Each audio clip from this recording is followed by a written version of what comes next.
Welcome to Krish cooking zone. இன்னைக்கு நம்ம சுவையான முட்டை மசாலா எப்படி செய்யறதுன்னு இந்த வீடியோவில் பார்ப்போம். வாங்க வீடியோக்குள்ளே போகலாம். இது இட்லி, தோசை, சப்பாத்தி, சாதம் எல்லாத்துக்குமே நீங்கள் சைட் டிஷ்ஷாக வச்சுக்கலாம். இதுக்கு நான் 5 முட்டை வேக வச்சு வச்சுருக்கேன். வானலில் தேவையான அளவு எண்ணெய் ஊற்றிக்கோங்க.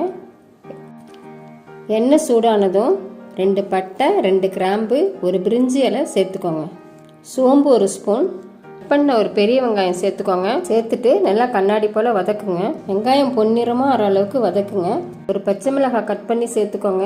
இஞ்சி பூண்டு paste 1 spoon, garam masala 1 spoon, மஞ்சத்தூள் 1/2 ஸ்பூன் சேர்த்துக்கோங்க. மிளகாத்தூள் 2 ஸ்பூன், கருவேப்பிலை ஒரு கைப்பிடி சேர்த்துக்கோங்க. ஒரு தக்காளி, 2 வெங்காயம் சேர்த்து அரைச்சி வச்சுருக்கேன், அதையும் சேர்த்துக்கோங்க. இதில் ஒரு முட்டை உடச்சி ஊற்றிக்கோங்க.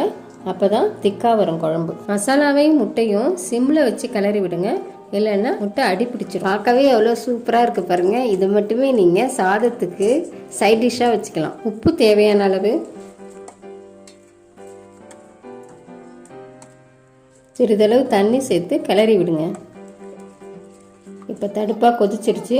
கொஞ்சம் மல்லித்தூள் சேர்த்து கிளறி விடுங்க. இப்போ முட்டையை 2ஆக கட் பண்ணி ஒன்று ஒன்றா சேர்த்துக்கோங்க.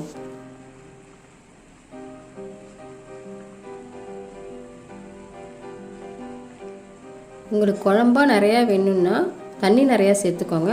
நான் முட்டை மசாலாவாக தான் இப்போ செய்கிறேன்.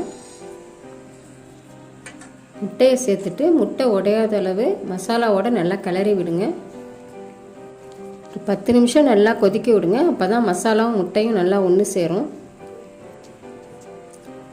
இப்போ மசாலா நல்லா சுண்டி முட்டையோட பார்க்க எவ்வளோ அழகாக இருக்குது பாருங்கள். இப்போ முட்டை மசாலா ரெடி. இந்த வீடியோ உங்களுக்கு பிடிச்சிருக்கும்னு நான் நினைக்கிறேன். இந்த வீடியோ உங்களுக்கு பிடிச்சிருந்தா லைக் பண்ணுங்கள், மற்றவங்களுக்கும் ஷேர் பண்ணுங்கள். இதே மாதிரி பல சூப்பரான டிப்ஸுக்கு கிரிஷ் குக்கிங் zone-க்கு சப்ஸ்கிரைப் பண்ணுங்கள். நன்றி, வணக்கம்.